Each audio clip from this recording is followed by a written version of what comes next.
जय श्रीमन नारायण। जो टिप्पणी मैं देने जा रहा हूं वह रामानुज दास श्रीमन गट्टू वेणुगोपाल स्वामी द्वारा दी गई है। अध्याय 13 क्षेत्र क्षेत्रज्ञ विभाग योग श्लोक 29। प्रकृत्यैव च कर्माणि क्रियमाणानि सर्वशः यः पश्यति तदात्मानम्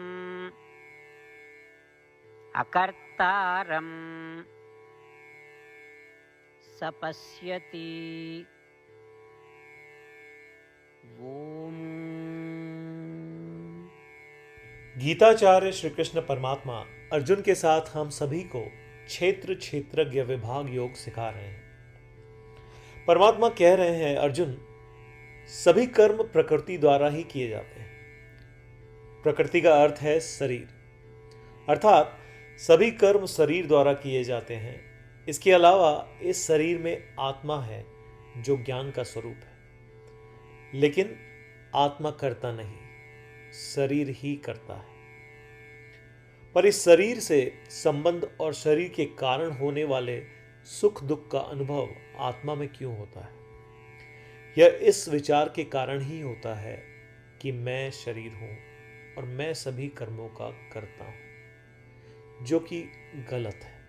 अर्जुन, जो इस विषय को जानता है वही वास्तव में आत्मा का ज्ञाता है। इस प्रकार श्री कृष्ण परमात्मा हमें यह सोचने का निर्देश दे रहे हैं कि प्रकृति ही सभी कार्यों की प्रत्यक्ष करता है।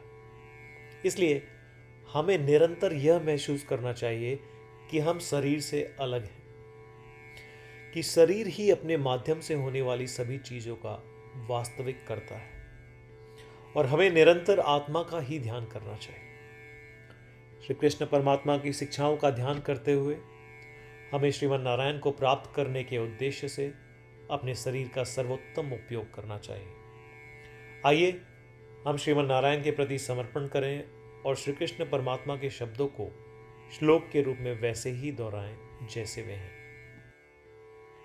प्रकृत्यैव च कर्माणि क्रियमाणानि सर्वशः यः पश्यति तदात्मानम् अकर्तारं स पश्यति। श्रीमद् भगवद गीता का संपूर्ण सार श्री कृष्ण परमात्मा द्वारा अध्याय 18 श्लोक 65 से 70 में 8 कार्य करने के लिए दिया गया है।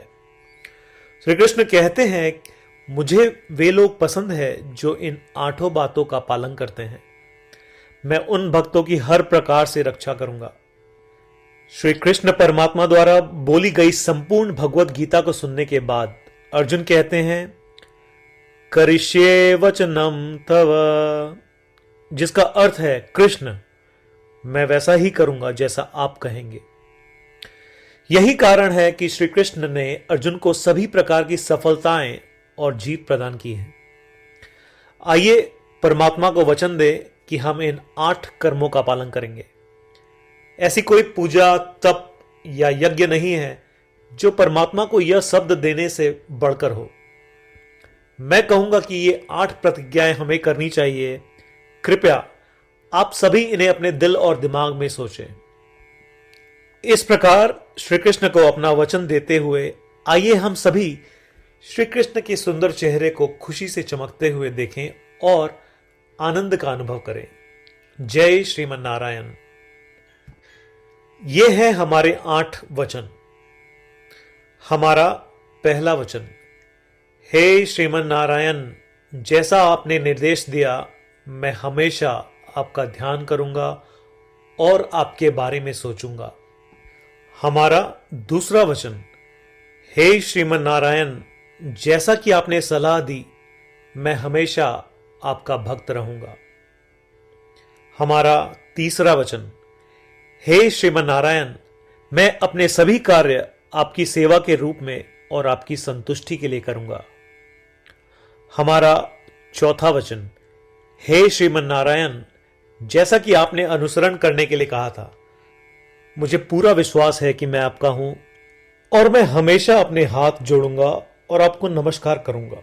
हमारा 5वां वचन, हे श्रीमन नारायण, मुझे आपके शब्द मामेकम शरणम व्रज याद आते हैं जो आपने सिर्फ और सिर्फ आपको ही समर्पण करने को कहा था। श्रीमन नारायण, मैं केवल आपके प्रति समर्पण करता हूं। हमारा 6वां वचन, हे श्रीमन नारायण, मुझे आपके शब्द मां शुचः याद आते हैं कि आप हमें शोक न करने का आश्वासन दे रहे हैं। मैं अब शोक नहीं करूंगा। हमारा 7वां वचन, हे श्रीमन नारायण, आपने हमारे लिए श्रीमद् भगवद गीता देकर हम सभी पर कृपा की है और आशीर्वाद दिया है। मैं कम से कम एक श्लोक पढ़ने या सुनने का वादा करता हूं। हमारा 8वां वचन, हे श्रीमन नारायण, आपने सारी मानवता को गीता प्रदान की।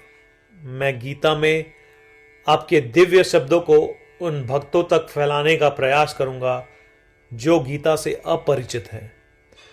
हमने अभी अभी परमात्मा को 8 वचन दिए हैं। प्रतिदिन श्रीमन नारायण को यह वचन देना कि हम वैसा ही करेंगे जैसा वे कहेंगे, अपने आप में एक महान पूजा है। आइए हम उसे अपने अटल विश्वास के साथ अपना वचन दें। श्रीमन नारायण करिष्ये वचनम तव, जिसका अर्थ है, श्रीमन नारायण, मैं आपके निर्देशों के अनुसार कार्य करूंगा। सर्वम श्री कृष्णार्पणमस्तु। जय श्रीमन नारायण। प्रकृत्यैव च कर्माणि क्रियमाणानि सर्वशः यः पश्यति तदात्मानम् अकर्तारं स पश्यति। ॐ प्रकृत्यैव च कर्माणि क्रियमाणानि सर्वशः यः पश्यति तदात्मानम् अकर्तारं स पश्यति।